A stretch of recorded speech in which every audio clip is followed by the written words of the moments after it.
Have you ever heard financial terms or concepts and thought, this doesn't make sense? Well, you're in luck. Welcome to Make It Make Sense, the podcast powered by Acclaim Federal Credit Union, where we break down the world of financial literacy. At Acclaim, our goal is to connect you to financial wellness, and this podcast is here to lead the way. Whether you're just starting out or looking to sharpen your financial skills, we've got you covered. Let's make it make sense together. Here's your host, Christy Smith. Welcome to Make It Make Sense, where we attempt to make sense of financial concepts. On this season, I have a co-host, Tommy Riggins. Tommy, why don't you introduce yourself to our listeners? Christy, I'm so excited and I appreciate the opportunity to co-host this amazing podcast for you. Being a part of the Acclaim board, it's exciting to be kind of behind the scenes and seeing some of the things going on. And I'm not going to say a whole lot about myself because I'm excited about what you guys got going on. I understand you and some of your team just got back from the Carolinas Credit Union League launch, where not only did you win the Dora Maxwell Award for community service, but we are now an award-winning podcast.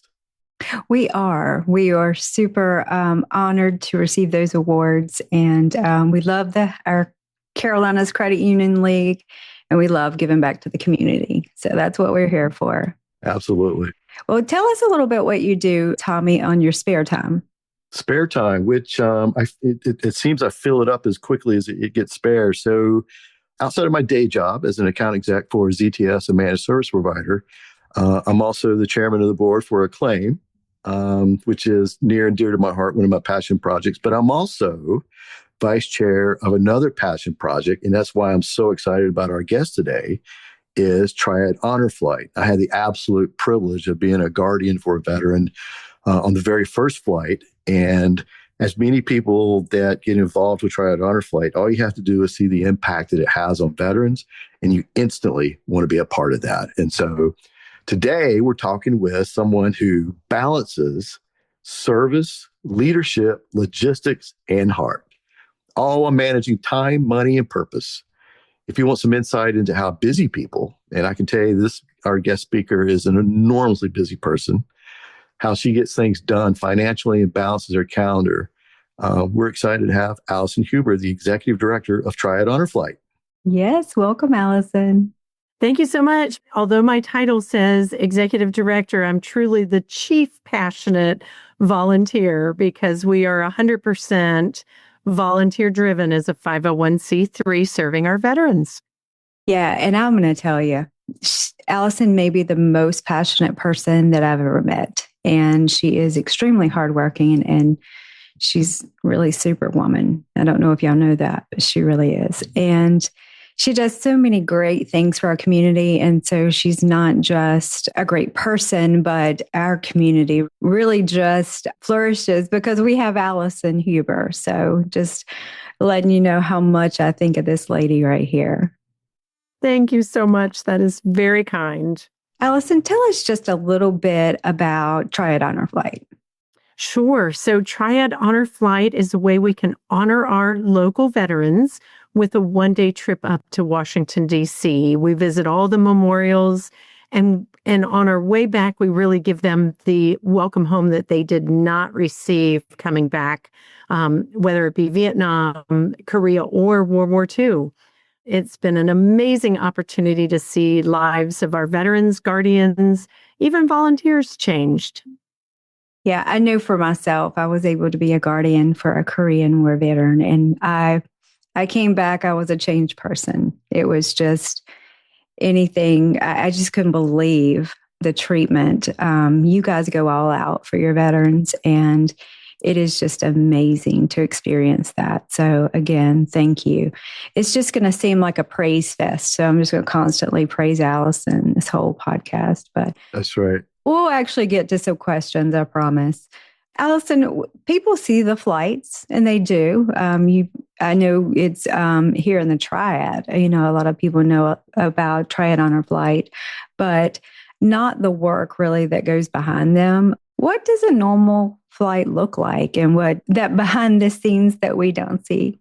Absolutely. So, what does the day in the life of working behind the scenes to put on an honor flight? We are working all year long, even though it's a one-day event, and it cannot be done with just myself or the board. It takes truly hundreds of volunteers. So, coordinating things on the back end, and our sponsors and our the guardians and so forth. It truly takes an army to make it happen. Hey, so Alison, one of the things that we really wanted to drill into in this interview with you is how busy people get things done. Not only are you a very successful career lady with a family, a daughter who recently got married, you got a son who's getting ready to get married as well. So you've Got married last year. We can't keep up with all these weddings. you can't keep up with everything that's going on. You've got all this going on. And so, yes, the people that are listening to us right now are thinking, I know Alison, she's an enormously busy person. I see her. How does she do it? So tell us a little bit about a habit or a system that you use to keep yourself organized.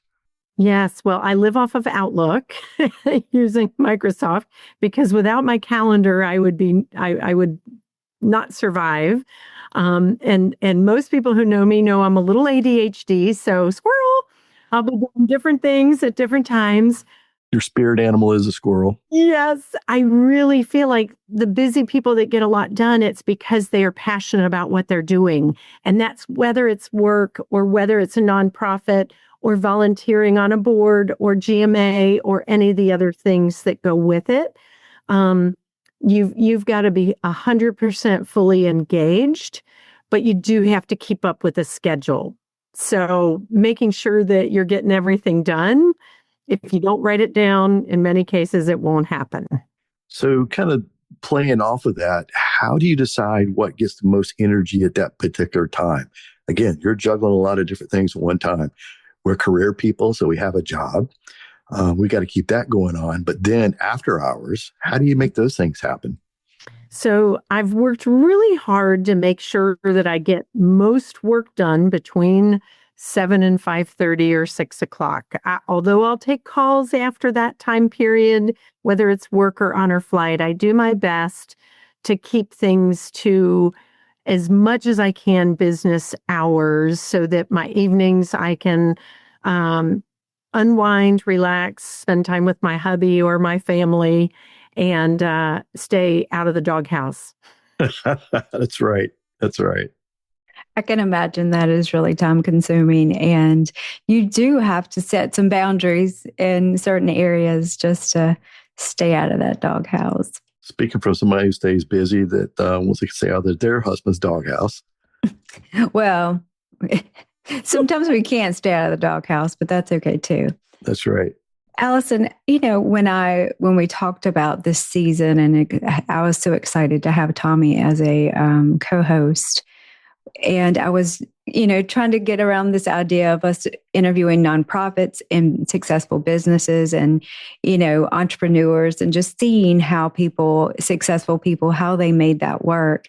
So if I'm someone who just wants to start a nonprofit, that sounds really fun and great, but I know it's not that easy. So can you guys kind of tell us like the idea and then what your next step was to get this started? Absolutely. After experiencing the flight with my dad, and I drove up to surprise him in DC, I came back thinking I got to make this happen in the Triad. And so I did have to do some research. You're always going to have to know your market. And then I engaged some mentors, some folks that could show me what does it really take for this particular type of nonprofit. After that, then I had to go through kind of those key things like you have to create a board in order to do a 501c3. So you can't file for a 501c3 without having your board in place.